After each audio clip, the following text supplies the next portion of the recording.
This is the Amp Hour Podcast, recorded September 16th, 2015, episode 267, Standing with Ahmed.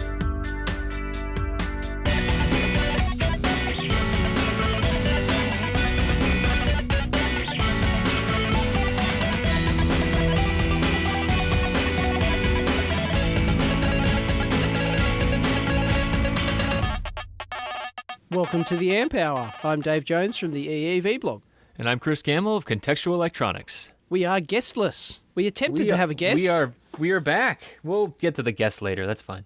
Yeah, it was a bit of a goof up. They were at an airport and it wasn't working too well. It's okay. We'll carry on and we'll announce it at the end. So Right. You're back though. You were just on vacation. I am back. Back How from the was it? future. Or Yeah. Melbourne. Yep. same time zone. Yes, it is the same time zone. So yeah, no, I'm doing fine. Cool. Good. Yeah, I've got videos coming out. I went to the electronics exhibition, show. I don't know what to call it. Show, exhibition, conference. You know, As a guest as well, not as a presenter this time. So different experience, same experience. I guess you've gone in the past as a not a yes, booth of course I have. person, right? Yes, Right. yes. So Every second year in Melbourne. Every year it's in Sydney. I said, well, I've had for the last 2 times in Sydney, I've had a stand, had a Right, booth. right. So, but, Dave is his own booth babe. right.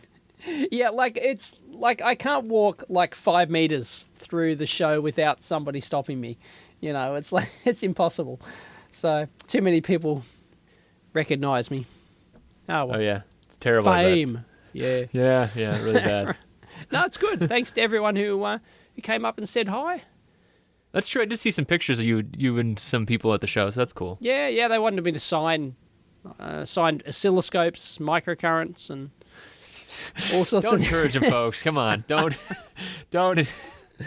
All right, here we go. Got to warm up the bring Dave down a pegometer. Right. I'm just telling you what happened. It's fun. That is fun. That's really nice. I mean, that's great to be able to get out and meet people and meet people that it's cool. like put Yep. names to faces, all that kind of thing. That's always really nice. Yep. So that's good. That's really good. Yeah. Any? I mean, they don't show any. Do they showcase anything new there, or is it kind of just year to year similar things? No, it's it's the same, pretty much the same crew every year. You know, like there might be a new scope or there might be a new microscope or something like that, or a new pick and place machine. But Yeah. it's- Right. Yeah. No, if you go every year, you kind of go, well, yeah, I've seen most of it last year. Right. kind of. Yeah. It's But like going no, back to if the you- zoo, right? Right. But just okay, because you've right. seen the polar bears doesn't mean you want to see the polar bears again. No, They're no, still of course not. No, cool, of course right? not. I mean, no. Well, it's the event where everyone gets together, so it's more of a yeah. it's more of a social catch up. He said it, you know. folks. Dave's a Yeah. social butterfly now. I am a social butterfly. Mhm, Yep. mhm. Mhm. Talk about having influence on Dave.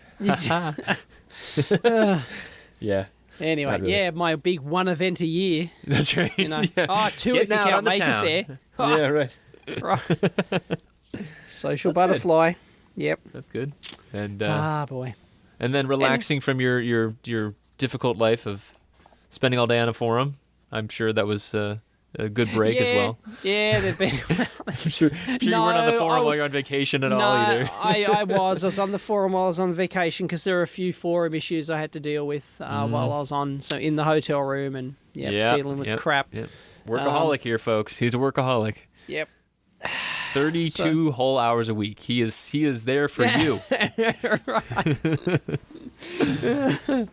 That's probably how long I spend at the lab. But no, it doesn't stop, unfortunately. Yeah. And I'm way behind. You know how you come back and you've got 300 unread emails and Yeah. No. Well, granted, there were a lot of those emails before I left as well. So Oh, right. sorry. Yeah, that happens too. Yeah. But yeah, no, that's tough when you get back. I mean, you got a lot of. I think even just the, like there is definitely like the admin type stuff. That's always a big deal. But then, Oh, yeah, yeah. even like if you kind of leave off, you ever like walk away from your bench for a while, even like overnight, and you're like walk back, and you're like, what the hell was I doing? Yeah. every time. Yeah, every morning I walk down here, I'm like, ooh, that's not pretty. Oh, And I feel like, you know how like Indiana Jones always finds his hat, or it always comes Yep, back to yep. him? I feel like it's the opposite of that with like my tweezers. I don't know if that's like a thing. right. Yeah, no, but it is. Yep. Yeah. All sorts of lab. Yeah, name the lab. Like, I've got like 20 multimeters in this lab. You think I can find one to hand when I need one? No. Yeah, so coming back to your bench, though, that can be really tough, huh? I mean, like, Yeah, it's the same. You can leave a project, like a day's not too bad, but if you leave a project for a week, you're screwed.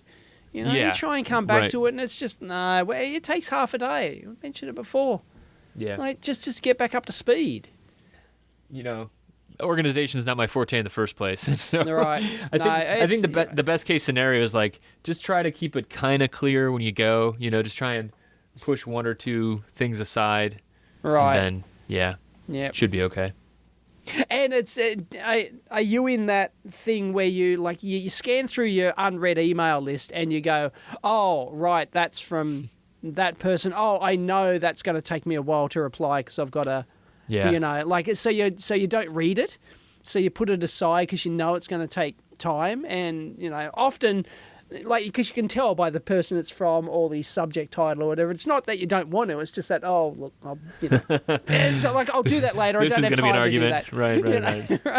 right? You know, or it's Yeah. no. It just, you know, some things just require actions on your part. You know, I don't mind having 300 unread emails when I get back. That's fine if I just have to read them Yeah, and, you know, or send a simple reply to a fan saying, you know, thanks for your support. You know, yeah, that's, right. you know, easy, right?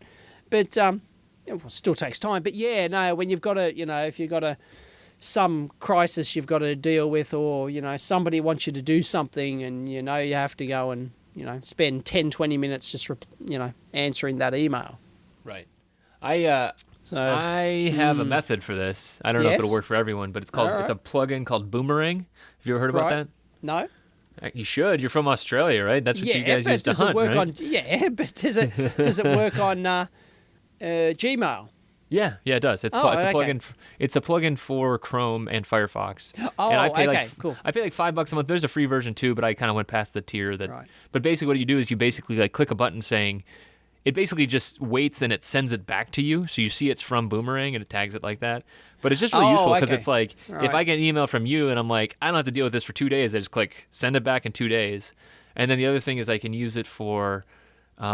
If I don't get it, like if I send you an email and I don't get a response in a week, I can have it send it Right. back to me and remind me Dave hasn't responded yet.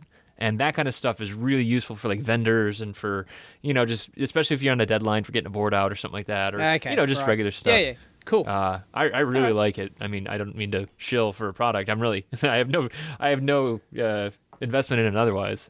So, but it's All right. it's fantastic. I will check it out. Yeah. Although I must educate you on boomerangs, you yank, who doesn't know. A very Right. common misconception, actually, boomerangs. You know, like you mentioned the word hunting, right? You know, Aboriginals used to hunt with the boomerangs, and you know, it's true. But they're not returning boomerangs. Right, you know, everyone thinks every boomerang returns. Right, that's what you know. You throw it and it comes back to you. And yeah, you can design boomerangs like that. But the hunting boomerang, they never used returning boomerangs to hunt Right. things. They were, you know, like straight as an arrow, so that you could throw it at your It's just like throwing a kangaroo machete or almost, whatever. huh? Yeah, well, yeah, kind of, yes, yeah. In fact, they were shaped kind of similar. If you Right. look at a hunting boomerang, then they're not the traditional boomerang shape. They're kind of, you know, or they're sort of, you know, they're a different shape to Yeah. a returning boomerang, as you'd expect. You know, the aerodynamics are all different. Well, you know, So- I bet they started out as returning boomerangs, and then you know that problem took care of itself. The hunting sharp ones. They're like, No. oh crap, here it comes. So- All I can picture is that the kid from the feral kid from Mad Max, you know, with his sharpened stainless steel boomerang and Yeah, chops off the fingers. You know, I've got it. Ugh. Yeah, sorry. no, yeah. But yeah, that is a great you know productivity style tool to you know kind of Right. make sure you don't miss stuff. So although the one thing I will say is that usually I have to like stop myself because after I boomerang something to myself like 5 times, and I realize that it's an email from right. like, you know, Yep. 2 months ago. I'm like, ooh, okay, Right, yep. that's kind of bad. Yep. So yeah, Do you ever get to go through your list and go, oh, like, do you ever set like a threshold going, right, that was more than a month ago, I'm just going to delete it? It's like, yeah. Oh, I don't have like an official because it's one, just but too embarrassing to reply now that it's Yeah. a month later, you know. It's What like, do they call it? We might have talked about that on the show at one point, where someone's like, they call it, it's email bankruptcy. Have you ever heard of that? oh, right, I think I've heard of it, but what is Yeah, it? we might have mentioned it on here, but yeah, Right. it's when you basically you're like, well, I've got 2,500 unread emails. Mark them all as read. Yep, right. If they need me, they'll call me again. No, right, exactly. Yep. Yeah, Yep. that's rough. I So- hope I never get to the point where that many people are sending me email. So Yeah. sorry to everyone who's sent me an email and I haven't replied. I do get a lot. Yeah. So, yeah. Well, now that you are back, we have some sad news. Not sad. I don't know if it's messed up, you know. Yeah, This, the world is messed up. The this world story. is. Yeah. Yep. But Yep. yeah, I've done a video on this. I'm about to release it straight Yeah. after the show. it might So- make it out before this for this. Oh, show it'll does, so- definitely out. yeah. Yeah. It'll be up in the next. It's only 3 minutes long, so it'll be Oh up yeah, in the so next. we'll try and yep. get that linked in as well. But yeah, so if people don't know, there was this 9th grade kid. He's like 14 or so. 14. Yep. Yeah, his name's Yep. Ahmed, and he built a clock and he took it to school. He's really proud of it, and they called the cops on him. Yep. Because it looked like a bomb. Yep. You guessed Yeah. it. If you haven't heard the story, it was all over social. It went absolutely viral. Everyone supporting this kid because, you know, the dumbass teachers, you know, as I said in my video, at what point does an otherwise intelligent teacher, right? Teachers are supposed to be intelligent, you know, people who can reason things, right? I mean, they're supposed to be probably a cut above your average person in intelligence. You would hope so anyway. Yeah, I mean, yeah, Right, I but- think most of my okay, teachers I'm I've been gonna- very blessed with. Yeah, sure. Maybe I'm going to piss off some people here and go, well, maybe not in Texas where they teach creationism in the public schools. But anyway, let's not go there. I went there, didn't I? Yeah. And anyway, right, they're supposed to, right, and his English teacher apparently, like he took it in to show his science or engineering teacher or whatever, and he said, oh yeah, cool. You know, but you know, you probably might not want to show it to the other teachers or something like that. You know, because they're maybe a bit dumb. Perhaps and might not get it. And sure enough, it was in his bag in his English class, and it beeped or something. And then they showed it to the teacher and said, "Oh, look, it's a clock." And the teacher went, you know, I don't know the exact quotes. I'm sort of paraphrasing here, and I'm imagining the situation, actually. I'm making this up entirely. Almost entirely. Anyway, it was his English News teacher. by English Dave. class. It went beep, right? You can watch this guy's video. He actually explains this kid's video, right? They interviewed him and he explains how it all went down and he explained, yeah, look, it's a clock, you know. And she went, it looks like a bomb. And he's going, no, it's a clock, look, you know. And then it went to the principal, and then the principal had a look at it, supposedly another rung up the intelligence ladder, right? And the principal went, I think we'll call the cops. You know, like, come on, jeez. Okay, I mean, surely the average human has enough intelligence. I make no assumptions. I mean, Come on, you know, like, and he's a nerd. Like, if you take a look at, we'll post a photo of him. He'll have to be the thumbnail for this episode, maybe. right? There, you know, nerdy looking kid in his NASA t-shirt. You know, we'll put in the photo of him in his handcuffs at the school in his NASA t-shirt. Right, this is like, you know, he's got nerd written all over him. Right, no offense to Ahmed, of course. You know, like, yeah, nerds. No, right? yeah, that's Yeah, that's, no. that's our- it's a we it's a badge bestow of this pride. honor right? upon you. Yes, Yeah, exactly. Nerd be with you.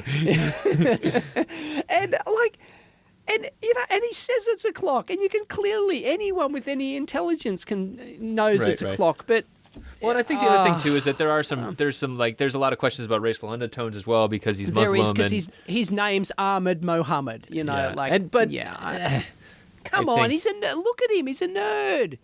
He bought it in, like. geez, have some pride in your kids and go, wow, that's awesome. Nice work keep bringing that stuff in. Where's the encouragement Well, for the thing I kids don't to get, be creative? And okay, so here's the thing I don't get though. Like, the cops you came don't in. get why you're...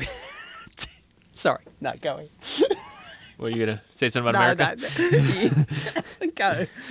Well, no. So No, I don't. it The could thing I happen don't get here is like too. the cops keep asking, "You try to make a bomb," and he says, "No, it's a Yeah, I clock. know. No, it's a clock." Yeah, I know. I'm sure Yeah. he showed them how it's a clock. Like, where do they think anything else was in there? I'm looking at the I know. picture of this thing. Like, Yeah. I know it's in a suitcase, but that's just good protection of your project. Oh, yeah. And it's got also this huge display. That's the thing. Like that's know. what it's mounted in, right? There's got this Yeah, huge. it's mounted in a little case, like a little, one of those aluminium cases, one of those little... That's what they say too. It looks like a movie bomb to me, and it's like nobody makes bombs that look like that. I think I saw that on Twitter. So, like, And where's the sticks of dynamite? And right. They don't tick. They don't have huge countdown timers. If you want to blow something up, you put a friggin' switch in there. It's not like this is not how it happens. Movies are not real life. And I'm sure this kid has a history of being everyone probably knows he's nerdy or whatever, right? He's a tech nerd. You're coming right? back to this, huh? You're coming back to this. He's an engineer, and they can't even take that into account. It's just ridiculous. And as you mentioned, right, the cops overreacting and everything else. If it didn't go as viral as it did, they were probably going to charge him. Right? Because there was because I saw this last night before it actually made, before it went bigger. hugely viral. I was going to make this video last night, but I woke up this morning, all of a sudden, yes, here's the president coming in saying, good work, Ahmed. Welcome, come to the White House. Mark Zuckerberg came in and said, good on you, Ahmed. You want to come over to Facebook, pop on over. I'd love to meet you. And, anyway, before all that, I was reading it as it sort of went live, and the cops are all saying, oh, yeah, we he may be charged and all this sort of stuff. And then, once it all hit the fan and the president came out and defended him, and Hillary Clinton came out and defended him, and every man and his dog came out and defended him, then they backed down and said, oh, yeah, no, sorry, and they apologized. It was like, yeah. Oh, come on. Well, so I mean, I think the large, yes, this is bad. But there are, I think the next line that most people say, there's also worse things going on in the world. And this is, I think this is sad for maybe, I think the things that I feel about this are, I wish there was better education, right? We've said this also when when we talk about going through security with our projects, stuff like that we talk about that kind of thing. Hoping that people don't make these assumptions about that stuff. But yeah, I think it comes down to just education and then trust and everything else. So I think common sense. I mean, geez, good old-fashioned common sense. As I mentioned in the video, the problem is we live in a culture of fear, right? Everyone's, that is true. Everyone's scared, right? Everyone's scared of the boogeyman. Right, and I agree. I totally agree with about that, Dave. I'm saying what we can talk about as an electronics podcast. That's what I mean. Like, yeah, yes, I know. Anyway, there's always going to be fear and stuff like that, though. And I think that actually so I saw Mike over on Hackaday wrote about NYC Resistor is doing some things about building clocks and posting them online, just stuff like that. I think that it's a good opportunity as well for people to show that this is things that people do. That's a good hobby. It's good that they're encouraging Ahmed and kids like him. I mean, that's I think turning this into a positive thing.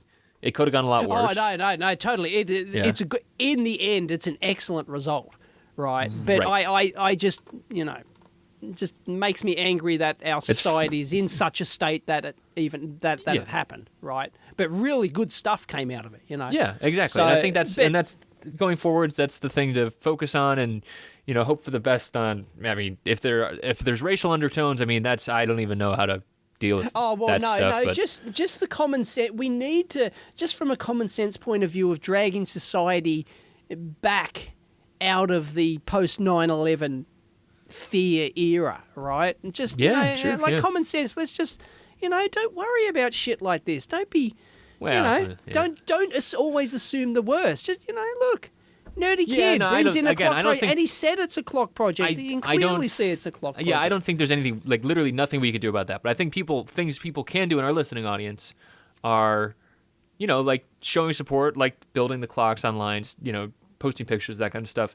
Yep. Like, that's also a good opportunity to show that people are doing interesting things with technology. It's, again, it's taking advantage of a bad situation and exactly, and hopefully using more it to right and change people's mindsets. Change people's mindsets, but also encourage other kids to come into the field as well, right? I think that's also totally. an interesting opportunity. So. Well, hopefully other kids will see this. Oh, look, he's been invited to the White House. Oh, he's been invited to Facebook. Look at this. People are, Right. this kid's a celebrity now. It's fantastic. All he did was build a clock, and now he's a celebrity. It's terrific, right? Yeah. And hopefully other kids will see that. Oh, maybe I can do something creative too. You know, like hopefully. Yeah. Hopefully. So that's hopeful. That's how society changes. The world is what you make it. Yes. And yeah, thankfully a good thing came out of this. So Yeah, and I mean, if you watch the videos, the kid is pretty level-headed, and he looked confused on why everything was happening for sure. But, I saw the first interview with him that the newspaper did with him, and he was like bamboozled, kind of as you would be, 14-year-old kid, like he was just yeah. And now he's really quite well spoken now, so it's good. Big Cool. future for Ahmed. Good on you, Yes. Ahmed. I wonder if he listens to the Amp Hour or watches the Oh my EEV God! blog. If he does, or if anyone knows him and he does, that would be yeah. Let us know. Excellent. Yep. Anyway, so that was all the to do That was Today. a lot of Yep. yeah. in the last 24 hours. What else have we got on the list? We have we prepared even less for this episode than what we did for our regular episodes, which is saying something, because we thought we'd have a guest on today, so we just didn't impromptu so. So what else have we got? Well, not on the list, but I just got back from XOXO. What is XOXO? I have Yeah, no, exactly. You tweeted. I saw you were quite excited. There was some band playing or something. Oh my God! Yeah. Like I was straight over my head. Zoom. What? Yeah. So it was. I don't even remember how I heard about it. It was really weird.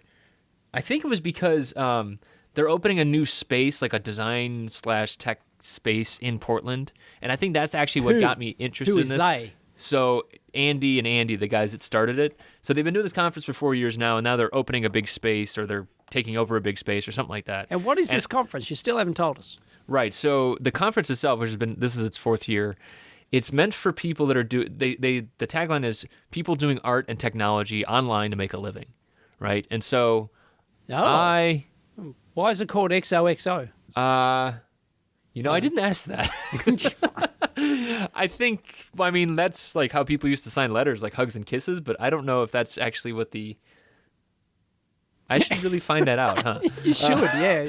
Yeah, it doesn't really matter, though. You can call it, like, Anyway, so it's some donkey taco conference stand thing. or something. Like, I don't care. Like, like eventually it takes on its own meaning, that kind of thing. That was a terrible example. Right.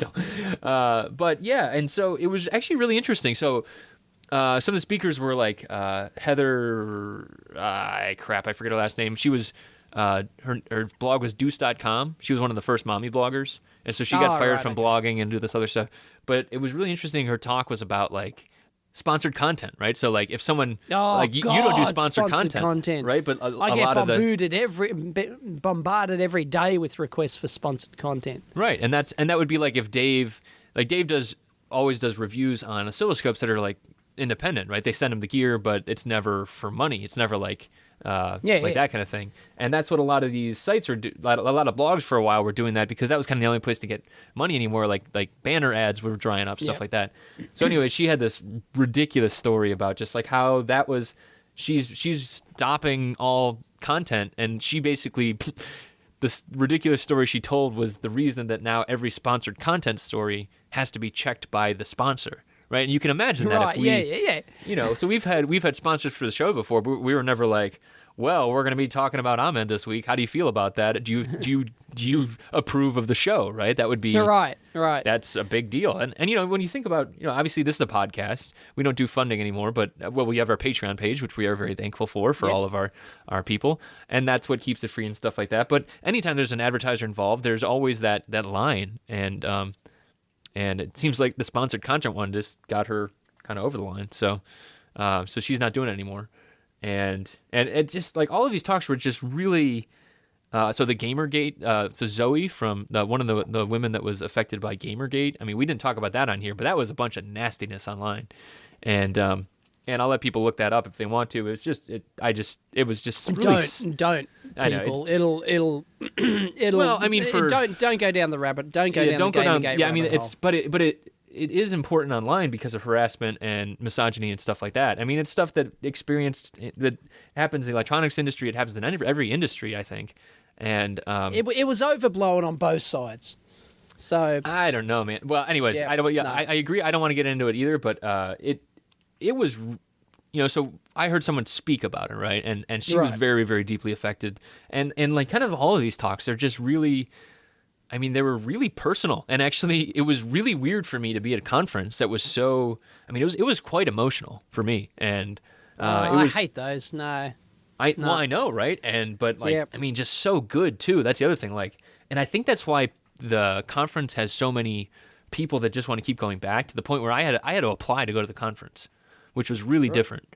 And so I did, and I luckily got in. I think because of this podcast. This is my Right. this is my artsy thing, Dave. Talking to you every Right. week is artsy. But it was great. I get to meet some great people. I met someone who might be a guest on the show in the future. And it was a lot of people that were like kind of more on the website. It felt like, they were mostly like a lot of designers, stuff like that, because Right. they are a lot of people that are working as freelancers.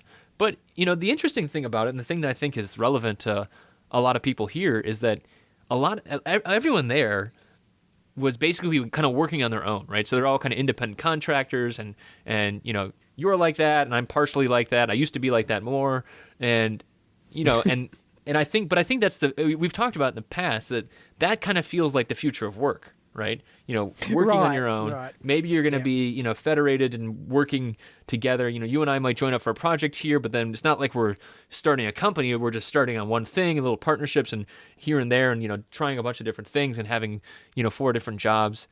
That was kind of one of the threads. Yeah, but it's not the future. It's a part of the future. Not I agree with that. everyone can work for themselves, Right, but it's an like increase. The world It's just doesn't increasing. work like that.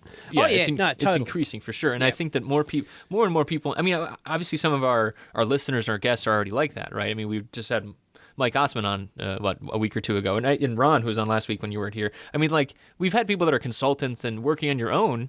I mean, you know this. It's tough, right? You're kind of out there, and there's a lot of uncertainty, and there's failures involved and stuff like that. And if I was going to characterize a conference, it would be kind of working through some of those issues. And there was a lot of other stuff associated with, Interesting. Yeah. So, I mean, honestly, it was the best conference I've ever been to. I was big call. Yeah. I mean, yeah. I mean, I don't go to conferences like that normally, and it was way out of my comfort level. But yeah, it was really good. So the way I got around it, if you saw any pictures on Twitter, I laser cut the logo, and then I replaced my Iron Man badge. Right. I took the LED backing from my Iron Man badge that I used for Halloween last year, and then I actually moved it out a little bit to get better diffusion, and then I switched it out so I had a. I didn't see that. Oh no, I'll post a picture of it as well. I don't know if I actually posted the whole thing. It's really janky. It's all held together with a solo cup, and but it had this really nice warm like glow to it. I had like a breathing kind of thing. So at night I would switch it on, and I'd have this like breathing logo that was attached to my conference badge. And right. Oh yeah, here we go. Got it. Right. Oh, you got it. Yep. Okay, yeah. And it was good because it kind of, I mean, I got some sideways looks of like, what the hell's up with that guy? Yeah. But it was great because the ones who were like, what is that? They kind of like the tone of like, I want to talk about electronics, and I'm like, I want to talk to you. So it's like at any nerd meetup too, right? I mean, when we're kind of nervous, it's so much easier when you have a project there and people are just it's not totally like breaks the ice. Yeah. tell me about yourself. It's like, what does that thing do? And then you get to be like, and this is how I did it. So so I do recommend that, actually. I mean, blinkies are obviously very very obvious, right? That kind of grabs a lot of attention and stuff like that. But yeah, it's like kind of it's kind of like the positive outcome of like bringing a clock to school, like more people wanting to talk to you.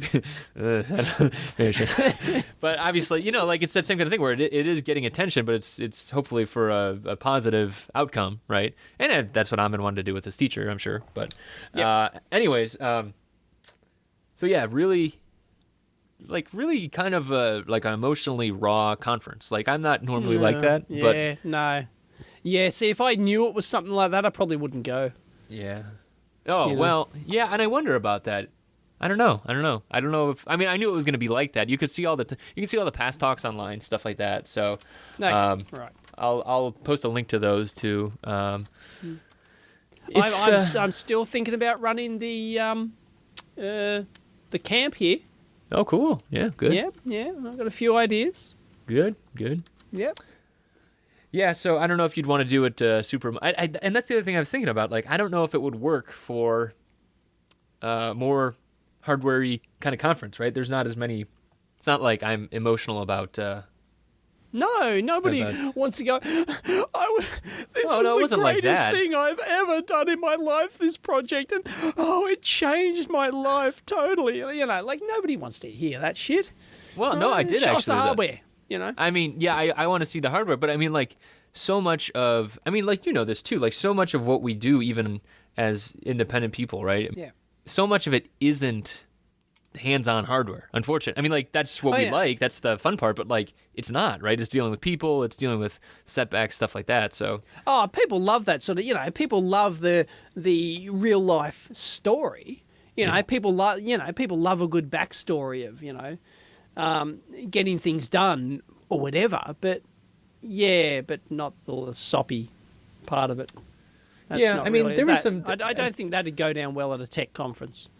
Well, I wonder. Yeah, I wonder. And I think that the XOXO, the one I went to, I think that was definitely self-selecting people that knew that kind of thing. But I think if you like, I met some really great people and people that were that's the other thing too. That's the other reason I really wanted to go is to get outside my sphere. I mean, like. Right. I love going to maker fairs. I love going to all the other tech events we have, like the meetups I go to in San Francisco, stuff like that. But it's really different, and if you want to meet people that are outside your sphere and start a new thing, I mean, like if you want to like meet arts, if I wanted to meet artsy people, right, I can meet artsy people that are happening to be going to electronics things, but it's probably a lower likelihood, and probably the ones that really need help that from someone like me would be, not going to an electronics thing. So totally. So yeah, weird, but awesome. Really awesome. Right.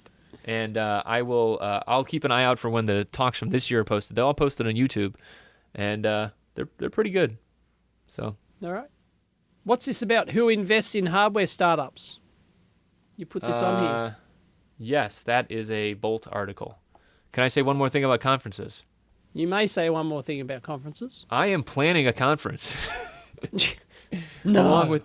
Along with the Hackaday folks, and it's going to be in November. So keep an ear to the ground. It's going to be in San Francisco. It's not going to be big. It's going to be limited registration. So if there's people out there, it's exclusive. Will there be exclusive passes for Amp Hour listeners? Probably not. We might. Oh, geez, you can't even swing that. We might do the application thing though. So. Oh, you've got to apply. Right. Well, I mean, like that's the Please, limit kind of thing. Sir, may I have more? Yeah, it'll be low cost. So I think it's going to be good. It's going to be good. And also we're going to be putting out a call for speakers at some point. So keep an eye out for that as well. If people are interested in taking part, it's definitely going to be like, it's going to be a low enough, not going to be a huge thing, a huge number of people. So it's not going to be like, in front of the stadium or something, but Right. There's a lot of good people in our audience, and I think there are a lot of them are Hackaday fans as well. So it'll be part of the thing. So we don't get a big stadium event where here's Christopher Gamble to throw the opening pitch. Yeah, right. Dave, it'll be that when you finally come back to the States, then we'll get Dodger Stadium for you. Okay. Okay. Right. Okay. Yeah. Awesome. Yep. Yeah. And 5 people will show up. Woo! Right. Yeah. Right. Yay.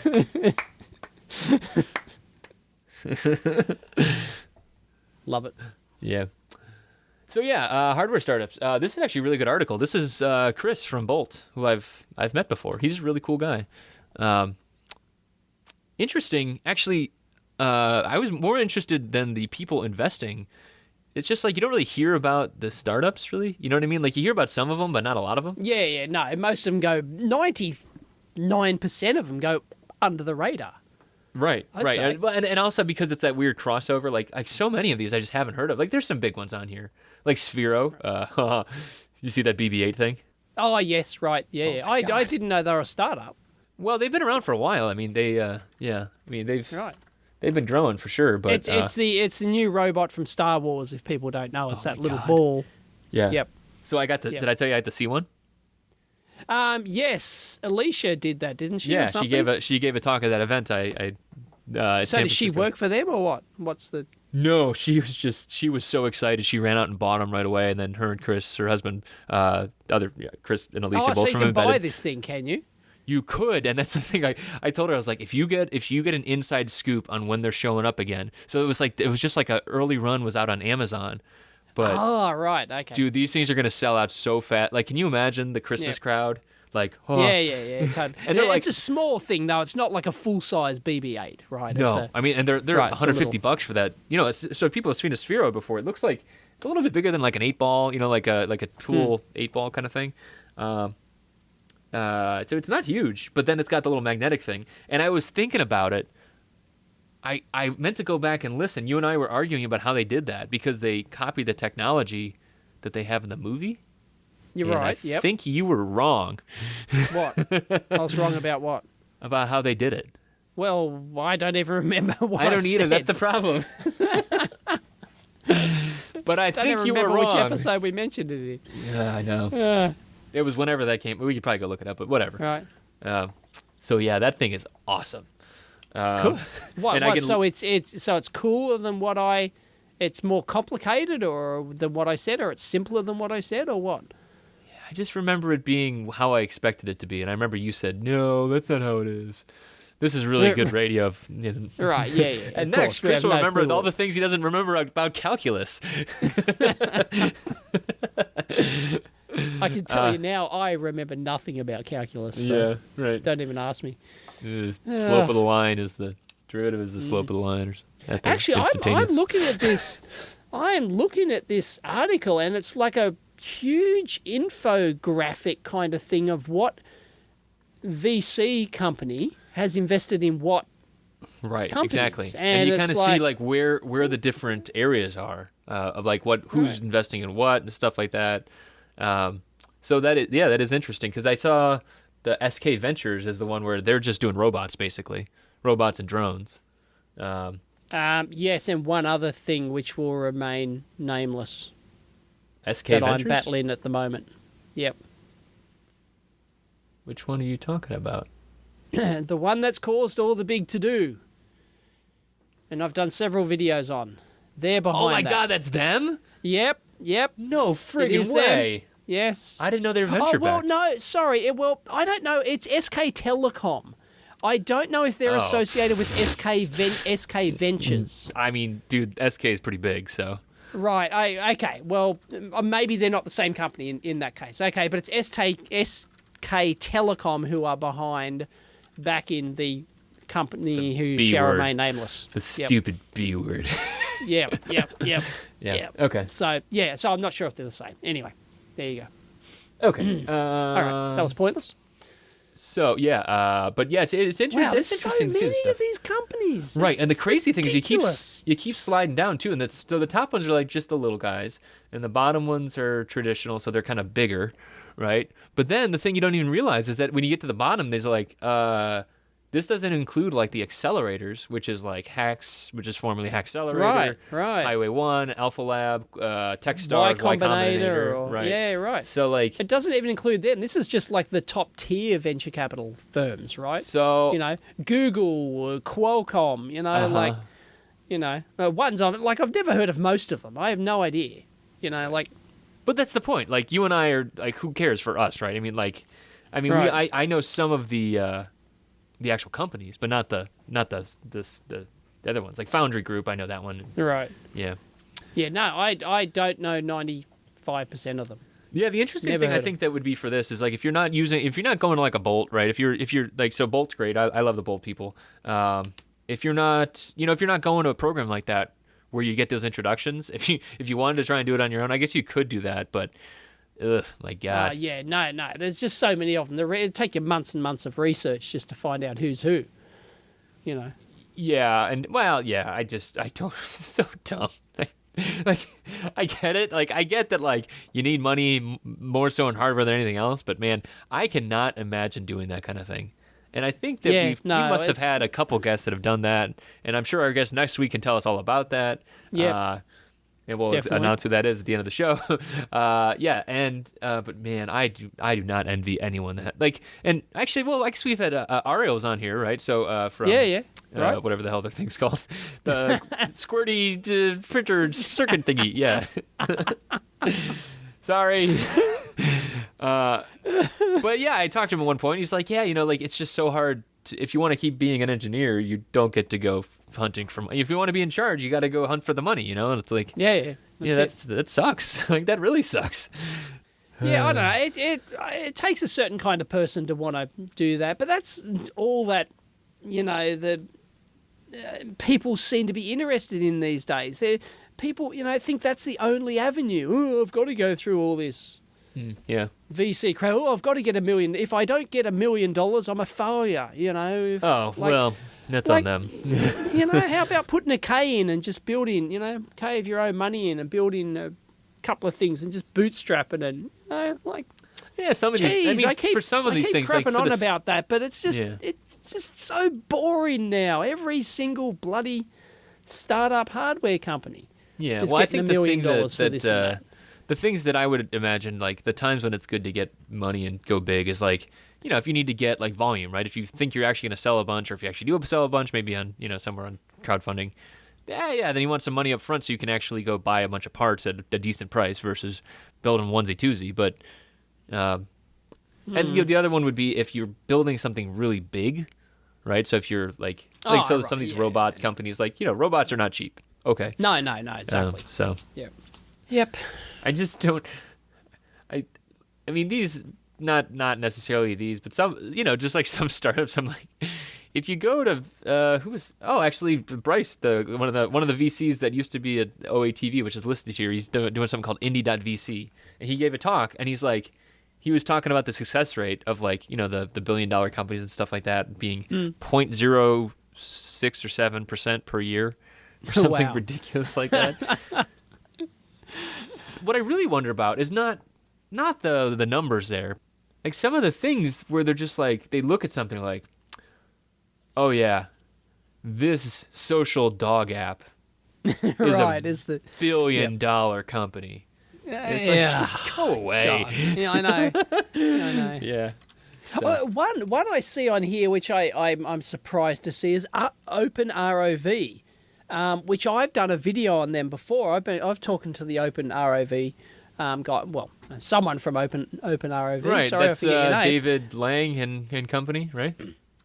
That's not who I spoke to. But anyway, yeah, they do like an open source underwater. Yeah, and they just raised a big Kickstarter too. They just did they? They put out a new one, yeah. Oh, I didn't know about the new one. Okay, yeah. Right, but they've got they're being backed by SK Ventures and What's the problem? I don't get it. Like I don't know. I what's just the market for underwater robots? No, I didn't think it was a company, so to speak. I just thought it was like a couple of hackers getting together, just making this open source ROV. I didn't know they were, sort of taking it seriously as a company and out there scouting for funding and all that sort of jazz. That's how it starts, man. That's how it starts. Right, yeah, but that's not the impression that I got. Right. That they were going after that. I didn't, Oh. Anyway. They didn't hit you up for dough? No. They didn't. Dave, would you like to invest? Right. Hey. Right. If you had tens of millions. If I had tens of millions? If you had 10, would you... Wouldn't be talking to you. Right. Would you be investing in... Would you be tempted to invest in tech startups? No, I don't know. That's a pretty big theoretical because I'm never getting there, buddy. But Right, no, but yeah, I've read about other people. It's an interesting talking point, right? I think people talk about paying it forwards. Like they're like, oh well, this is how I got here, and I think that's legit. I wouldn't want. I think it comes down to statistics in the end. I mean, if you think you can pick a winner, if you think you can pick Facebook, and whatever, it's like it's bullshit. You got lucky. Right. But if I was like an angel, like you're talking about angel investing, and this has to be the last thing we talk about investing because I'm sure people are gagging themselves right now. Yeah. If I was an angel, which is the early ones where you're actually giving money directly, like I would just do things that I think are cool and I want to support. Right? It's like Kickstarter with tens of thousands of dollars at a time. Right? You think you're getting your money back. You wouldn't try and pick a winner. Right? You wouldn't try and pick a winner. You do it to make connections. You make friends. You find new projects. That kind of like that's. And that's really a best case scenario. That's what I would think in a best case scenario. I would be doing that too. I wouldn't try and pick a winner. Right. And yeah, dude, who cares? We're never getting there, Dave. Come on. You're right. Maybe you. Not me. Yeah. No. Well, I buy lottery tickets and you don't, so I have a chance. That's true. You don't. Yeah, so there it is, folks. You literally will never get there. Yeah. Unless you take somebody's money and do your own startup. Yeah, got it. So can you ever see yourself doing that? Are you that kind of person who would go down that route, or what? I don't know, Dave. I mean, come on, you've just like me, right? You come up with a million ideas, right? Ideas are a dime a dozen. So I stopped Bryce and I talked to him a little bit after his talk, and I wanted to mention it, and I just wanted to ask him some things and stuff like that. And I mentioned to him that, I thought about it with contextual electronics for a little while, and then I'm like, Oh, really? You thought about getting funding for that? Well, for like a split second, but then I'm like, right. I mean, that's not like something that I don't want to give it away, Like I don't want to just. Right. It was too. Like, I'm doing it for me and to help people, like you lose control, man. It's gone. Oh totally, it's gone. Yeah. So no, as soon as you take money, it's gone. Yeah. So it's. I mean, it's not always a bad story, but it's I just don't think I'm cut out for that right now, and maybe someday if I don't think so. Right. Maybe. Yeah, I can't see myself either, but I'm not going to say never, but like it'd have to be an idea that I wanted to turn into a business. It wouldn't be one of my own. Like it'd have to be sort of almost deliberate. Right. Yeah. Decision something where to like go, you think, yeah. So like if there was like something where like a project you think's really going to help the world. And you need dough, then maybe. Okay. And I can't see myself doing it on my own. It'd probably have to team up with somebody else who wanted to drive it because, I wouldn't be able to drive the thing. Because I wouldn't give up my blog, which is probably what I'd have to do. Or I'd have to give up my blog for 6 months to try and, devote full time to something like that. You can't just do it on the side and think that, somebody's just going to hand you money. It's like, with everyone we've spoken to, it's like, oh, yeah, we worked our ass off for, 12 months trying to get somebody to fund us. Yeah, man. Doesn't just happen. So you need more than just an idea. No one's going to give you money for an idea. Right. You got to do the hard yards. So. Let's talk about more ideas. Oh, great. What? I don't know. Come on. You just raised it. You must have had something. I'm just trying to get you off of the investment stuff because we don't know what we're talking about. I'm gone. It's over. You're the one who keeps bringing it up. Well, I'm looking at these. I posted this thing about Argon produced the breakthrough and the Mott transition, and then I was like rereading it again. That's an article that I posted, and I'm like, oh, this is probably important. Right. And then I'm like, what's a Mott transition again? No, I go. It rings the bell, but I'd have to go Google it. I think it's something with the flash. The I don't really know. Sorry. When we are not semiconductor physics guys. Right? No. Yeah. Everyone will scream at us. You're right. Yeah. Right. Did you see the thing about Danaher, our old pals? I just clicked on that. Yeah. They're splitting their science and manufacturing businesses to milk even more money from the that cash cow using their Danaher business system. Yeah. Oh, yeah. Mm-hmm. Yep. Delicious.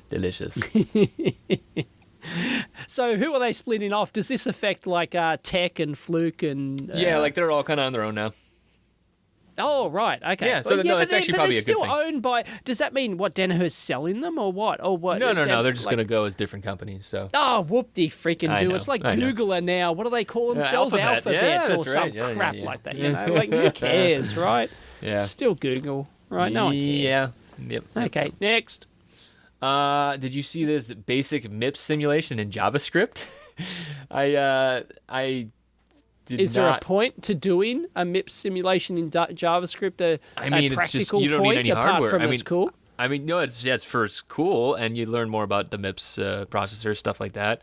Right. And well, it's Very cool If and if your techie, processor blows off, right, you just it's not like your hardware doesn't come back. Your reset is hitting the reload All right, buttons in the browser. I'll just go and put my opcodes into my MIPS JavaScript simulator, and hey, yeah, it seems kind of weird, more right? fun But than a it's- barrel of monkeys. I know, but no, it's good. I mean, it's I don't know. I mean, It's fine. I wonder about this stuff too because, like, I've been doing robotics project for a little while now, and we're going like low level. It's still C, but it's it's low power, low everything. Right. And I've been thinking about it like I want to do that just for the learning side of it, right? But Yeah, if I used to do that. I wrote my own compiler once. It was like, back when I was more of a software. I was going through a software phase, and why did I don't know. Just sound like fun at the time, yeah, well, like these days, would you really bother? I mean, I guess it depends on where the robot is, right? So if you're building so Alicia went over the BB-8, right? It has like an STM32 on there, and I forget what the F something number was, like maybe a 400, something like that. It was pretty beefy, but that's like a consumer level device. So maybe if you're at that point, you would use the low level. But like so many things these days, if I was building like a robot, like something that needed vision and everything else like that, Yeah. I think a lot of people are just gonna. I think increasingly, what I'm really getting to here is, so this is assembly, right? And it's important to know for people to know assembly so that they can, deconstruct their code and understand what's going on and troubleshoot and stuff like that. But other than like the low power stuff, I mean, like for like a lot of stuff these days, people are just gonna be throwing horsepower at it. Like, You got to, of course you are. You got to throw horsepower at it. it's like shocking. As practical design engineers, that's that's something that we do, and we shouldn't be ashamed of doing that. It's if it's the right tool for the job, it's the right tool for the job. Right, and it doesn't have to be the coolest tool for the job. It doesn't have to be the hardest core tool for the job. Right. It's engineering's about using the there's most always going to be practical trade-offs, method. right? Because even if you're using a high-level processor, you're going to have to still deal with power and everything else.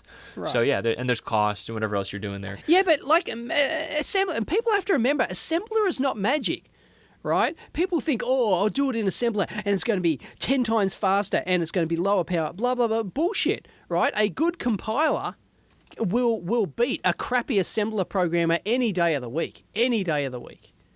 Right? Just because you wrote it in assembler does not mean it's efficient, right? Right. If you're a crap assembler programmer, garbage in, garbage out. Right?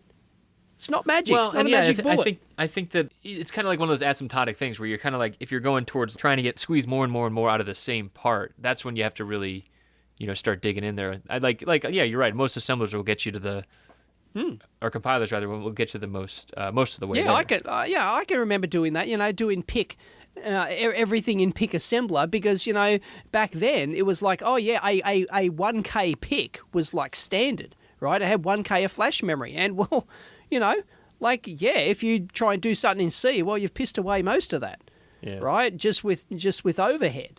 Right, so you have to do it. And there was like, I was coding this thing in assembler, and right, there's 2 program words left. Woohoo, winner. Right. Like, I fit it into my 1K pick. Now it's like, you don't have to worry about limitations like that. I know it's bad. I know it's right. Very... I mean, people are probably screaming like, "I do that just so it's a challenge, right?" And that's true. Exactly. Some people do that, and some fine. people don't have a That's choice, right? If you work on a legacy products, you don't have a choice always. But yeah, I just wonder about that going forwards too. There's different levels of what you throw at it. Like I've seen people throw a Raspberry Pi at something to get an LED to blink, and it's Right, like, well, yeah, okay, of course. okay, yeah. I mean, yeah, it's Yeah, right. relatively low cost, maybe high power, but yeah, I mean that's one way to do it. And then kind of like all the levels down from there of how much you want to trade off ease of use and power and everything else. So yeah, I don't know. It feels like, and it might just be perception bias because I'm throwing more horsepower at something that I need or I have the option to. Yeah, I don't Well, feel the need. that's the thing. You have the option these days. It's, there's so many easy options out there. When I was a boy, Right. there weren't these easy options. Right. Right.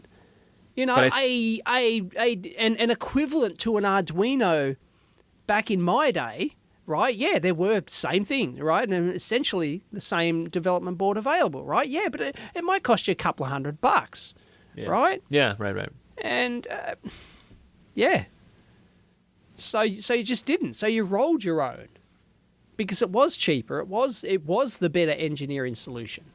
Nowadays, no. If you just want to do a robot, of course you're going to whack in a Raspberry Pi controller if you're doing vision and all that sort of stuff. You're not going to go, well, I'm going to choose my pick with 4K of memory and I'm going to hand code this thing in assembler. I'm going to spend 6 months doing it so it fits in, it fits in my 4K of flash memory.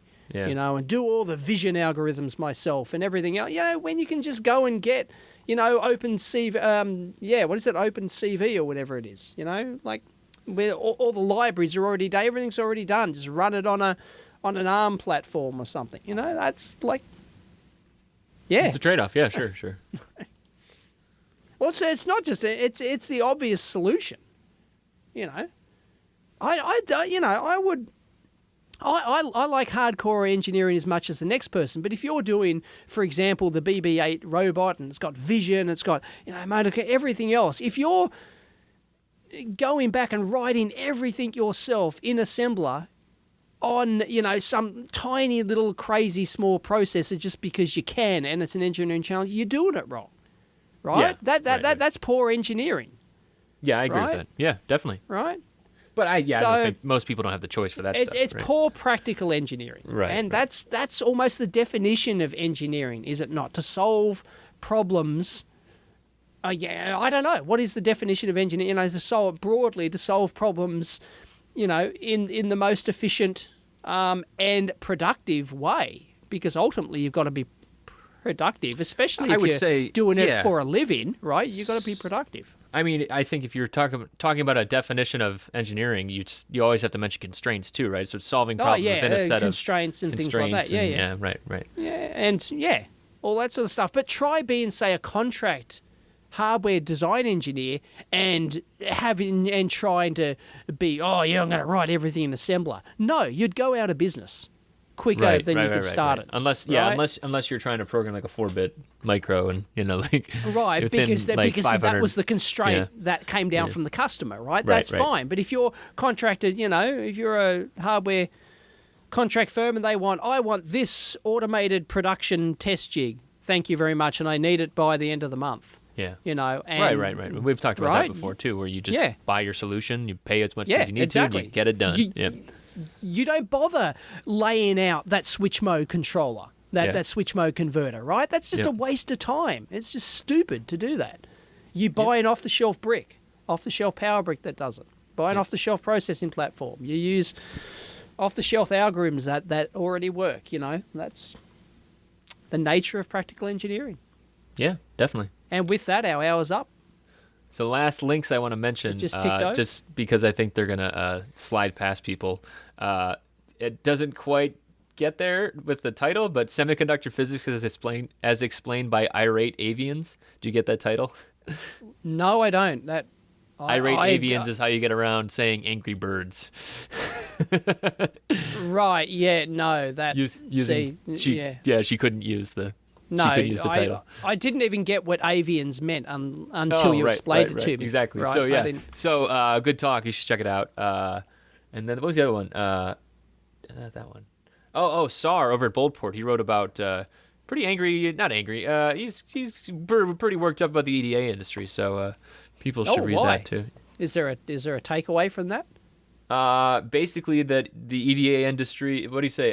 The EDA industry is hostile to innovation. I thought that was a strong statement until I uttered it in a talk, and an industry veteran remarked that it was actually an understatement. Right. I mean, just like, yeah. Innovation in what way? Just the workflows, stuff like that. Oh, really? Okay. Yeah.